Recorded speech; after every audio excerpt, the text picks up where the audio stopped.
عبد الملک بن عمیر نے بیان کیا، انہوں نے زیاد کے غلام قزا سے سنا، انہوں نے بیان کیا کہ میں نے ابو سعید خدری رضی اللہ عنہ کو رسول اللہ صلی اللہ علیہ وسلم کے حوالے سے 4 حدیثیں بیان کرتے ہوئے سنا جو مجھے بہت پسند آئیں۔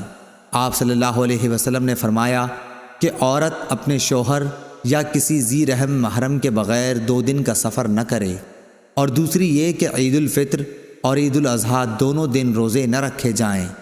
تیسری حدیث یہ کہ صبح کی نماز کے بعد سورج کے نکلنے تک اور عصر کی بعد سورج چھپنے تک کوئی نفل نماز نہ پڑھی جائے۔ چوتھی یہ کہ 3 مسجدوں کے سوا کسی کے لیے کجاوے نہ باندھے جائیں، مسجد حرام، مسجد اقصیٰ اور میری مسجد یعنی مسجد نبوی۔ صحیح بخاری حدیث نمبر 1197۔